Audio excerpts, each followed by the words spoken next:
அனைவருக்கும் அன்பான வணக்கம். இது ஷார்ட் ஸ்டோரி ஸ்மார்ட் சக்சஸ். நான் உங்கள் சண்முகம். வாரந்தோறும் புதன்கிழமை, ஞாயிற்றுக்கிழமை 2 நாள் இந்த வீடியோ யூடியூப்ல டெலிகாஸ்ட் ஆகுது. முழுவதுமாக பாருங்கள். உங்களுக்கு பிடிக்கும், லைக் பண்ணுங்க, மற்றவர்களுக்கு ஷேர் பண்ணுங்க. இந்த வீடியோ குறித்த கருத்துக்களை கமெண்ட் பண்ணுங்க. உலகத்திலே ரொம்ப கஷ்டமான விஷயம் எது அப்படின்னா சேல்ஸ். ரெண்டாவது இது பேசுறது, மேடையில் பேசுவது, சேல்ஸ். இது ரெண்டுமே கஷ்டமான விஷயம் அப்படின்னு சொல்லிட்டு எல்லோரும் நினைச்சிட்டு இருக்கோம். ஆனால் இது ரெண்டுமே சுலபமான விஷயம்தான். எல்லாமே சுலபமான விஷயம்தான். இந்த ரெண்டு விஷயத்தில் கற்றுக்கொள்ள வேண்டிய விஷயங்கள், புரிந்து கொள்ள வேண்டிய விஷயங்கள் சொல்லிட்டு ஒரு சிலது இருக்கு. அதுல நம்ம இன்னைக்கு சேல்ஸை ஈஸியா பண்றதுக்கு தேவைப்படக்கூடிய விஷயம் என்னன்னு சொல்லிட்டு பார்க்க போறோம். ஒரு 7 நாலேஜ் பேசிக்கா இருந்தது அப்படின்னா சேல்ஸ்ல ரொம்ப பெரிய லெவல்ல வர முடியும். அந்த 7 விஷயங்கள்ல முதல் விஷயமாக இருப்பது இண்டஸ்ட்ரியல் நாலேஜ். இந்த இண்டஸ்ட்ரி நாலேஜ் அப்படின்றது என்ன அப்படின்னா, நீங்கள் ஒரு துறையில் இருக்கீங்க. அந்த துறையில் இருக்கக்கூடிய ஒரு நிறுவனத்தில், அந்த நிறுவனத்தில் இருக்கக்கூடிய ஒரு பொருளை விற்கிறீர்கள்.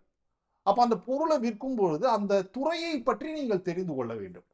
உதாரணத்துக்கு நீங்க ஒரு லேண்ட் செல்லிங் பிசினஸ்ல இருக்கீங்க, ரியல் எஸ்டேட் ஃபீல்ட்ல இருக்கீங்க, இல்ல ஒரு கன்ஸ்ட்ரக்ஷன் ஃபீல்ட்ல இருக்கீங்க அப்படின்னா அந்த துறையினுடைய வளர்ச்சி குறித்து உங்களுக்கு தெரிஞ்சிருக்கணும்.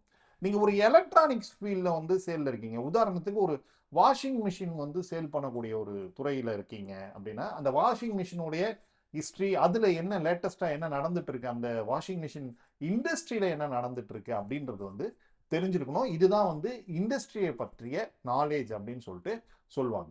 ரெண்டாவது விஷயம் என்ன அப்படின்னா ப்ராடக்ட் நாலேஜ். இந்த ப்ராடக்ட் நாலேஜ்னா என்ன அப்படின்னா, நீங்கள் விற்கக்கூடிய பொருளை குறித்து அதில் இருக்கக்கூடிய சிறப்பு அம்சங்கள், அந்த அம்சங்களை குறித்து உங்களுக்கு சொல்ல தெரியணும். அது ரொம்ப முக்கியமான விஷயம். இதுல ரொம்ப இன்டெப்தா சொல்லணும் இந்த விஷயத்தை அப்படின்னா, எந்த ஒரு கஸ்டமருமே விரும்புவது நீங்கள் சொல்லக்கூடிய பொருளினுடைய அம்சத்தை கிடையாது. அந்த அம்சத்தால் அவர்களுக்கு கிடைக்கக்கூடிய பயன் என்ன அப்படின்றது தான் அந்த கஸ்டமர் விரும்புறாங்க. அது ரொம்ப முக்கியமா நீங்க அந்த பயன் என்ன கிடைக்கும்னு சொன்னீங்கன்னா சேல் ஈஸியா வந்துரும். அப்போ நம்ம அந்த ப்ராடக்ட்டை பத்தி தெளிவா தெரிஞ்சு வச்சுக்கணும். நீங்க ஒரு ரியல் எஸ்டேட் ஃபீல்ட்ல இருக்கீங்க அப்படின்னா அந்த ரியல் எஸ்டேட் ஃபீல்ட்ல நீங்கள் விற்பனை செய்யக்கூடிய அந்த பொருள், ஒரு வீட்டு மனையாக இருக்கட்டும், இல்ல ஒரு வீடா இருக்கட்டும், இல்ல ஒரு கமர்ஷியல் பிளேஸா இருக்கட்டும், எந்த இடத்த விற்க போறீங்களோ அந்த இடத்த பத்தி, அந்த இடத்தில் இருக்கக்கூடிய அமெனிட்டிஸ் பத்தி உங்களுக்கு சொல்ல தெரிஞ்சிருக்கும். நீங்க ஒரு டிவி சேல் பண்றதுல இருக்கீங்க அப்படின்னா அந்த டிவியை பற்றி, அந்த டிவியில என்ன மற்ற அந்த டிவியில இருக்கக்கூடிய சிறப்பான விஷயம் என்ன அப்படின்றத நீங்க சொல்றதுக்கு தெரிஞ்சிருக்கணும். இது அந்த ப்ராடக்டை குறித்த நாலேஜ்.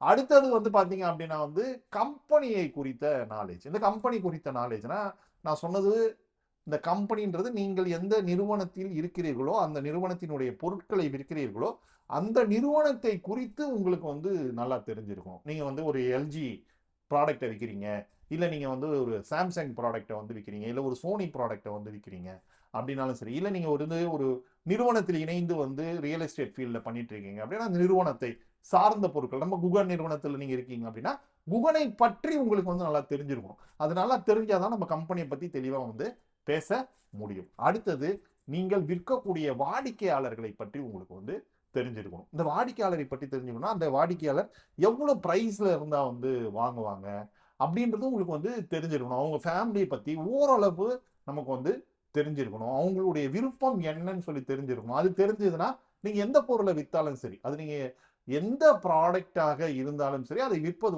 ரொம்ப சுலபமா இருக்கும். வாடிக்கையாளர் தேவை நமக்கு தெரிஞ்சுது அப்படின்னா. அடுத்தது காம்படிட்டர் பத்தி தெரிஞ்சிருக்கும். நீங்க எந்த சேல்ஸ்ல இருந்தாலும் சரிங்க, அந்த சேல்ஸ்ல உங்களுக்கு ஒரு காம்படிட்டர் சொல்லிட்டு ஒருத்தர் இருப்பாங்க. நீங்க உங்களுடைய பலம் என்னன்னு சொல்லி தெரிஞ்சுக்கிறது எவ்வளவு முக்கியமோ அதே அளவு உங்களுடைய காம்படிட்டருடைய பலம், அவங்களுடைய பலத்தையும் நம்ம தெரிஞ்சு வச்சுக்கணும். அதை தெரிஞ்சு வச்சுக்கிட்டோம் அப்படின்னா நம்மளுடைய ப்ராடக்ட் அதை விட எப்படி பெஸ்ட் அப்படின்னு சொல்லிட்டு உங்களால ஈஸியா சொல்ல முடியும். அப்ப காம்படிட்டரை பத்தியும் நீங்க தெரிஞ்சு வச்சுக்கணும். நம்ம இப்ப இது வரைக்கும் 5 விஷயத்தை பார்த்திருக்கோம். அடுத்த விஷயம் என்ன அப்படின்னா தொழில், அதாவது பிசினஸ் நாலேஜ்னு சொல்லி சொல்லுவாங்க. சேல்ஸ்ல இருக்கவங்களுக்கு எதுக்கு சார் பிசினஸ் நாலேஜ் அப்படின்னா, எந்த ஒரு தொழிலாக இருந்தாலும் சரி அடிப்படையான கூறுகள் அப்படின்றது ஒண்ணுதான்.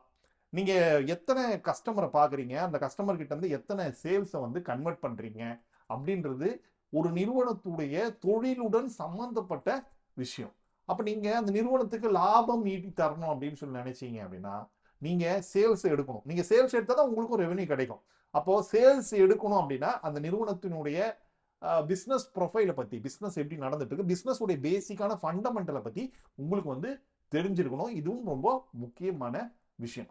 அடுத்தது கடைசி விஷயம் சோசியல் என்வாயர்மெண்ட் நாலேஜ்னு சொல்லி சொல்றோம். இந்த சோசியல் என்வாயர்மெண்ட் நாலேஜ் அப்படின்றது என்ன அப்படின்னா, நீங்கள் எந்த துறையில் இருந்தாலும் சரி, நீங்க எந்த கஸ்டமரை பார்த்தாலும் சரி, எந்த காம்படிட்டரை பத்தி பார்த்தாலும் சரி, நீங்க எந்த கம்பெனியோட சேர்ந்து வந்து ஒரு அசோசியேட் ஆகியிருந்தாலும் சரி, அந்த இடத்துல இருக்கக்கூடிய சூழ்நிலை, நீங்கள் சேல்ஸுக்கு போறீங்க அப்படின்னா அந்த சேல்ஸ் சூழ்நிலை எப்படி இருக்கிறது அப்படின்னு சொல்லி பார்த்து அந்த இடத்துக்கு தகுந்த மாதிரி பேசணும்.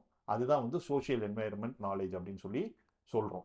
இப்போ இந்த 7 விஷயங்களை எந்த ஒரு சேல்ஸ்மேன் பர்ஃபெக்டா ஃபாலோ பண்றாங்களோ அவங்களுக்கெல்லாம் நான் சொல்ற ஒரே ஒரு விஷயம் என்னன்னா, பூப்பறிக்க கோடாரி எதற்கு அப்படின்றது தான். ரொம்ப ரொம்ப ஈஸியான இந்த விஷயத்தெல்லாம் கத்துக்கிட்டோம் அப்படின்னா, பூக்களை பறிப்பது, பூக்களை பறிப்பதுலாம் இல்ல, பூக்கள் கிட்ட நீங்க போய் நின்னீங்க அப்படின்னாலே ஆட்டோமேட்டிக்கா அந்த பூ உங்க கையில வந்து வரும். அத மாதிரி இந்த 7 விஷயம் உங்களுக்கு தெளிவா புரிஞ்சுது அப்படின்னா, சேல்ஸ்ன்றது ரொம்ப ஈஸியா வந்து நீங்க வந்து எடுக்க முடியும். மீண்டும் அடுத்த வீடியோல சந்திப்போம். நன்றி, வணக்கம்.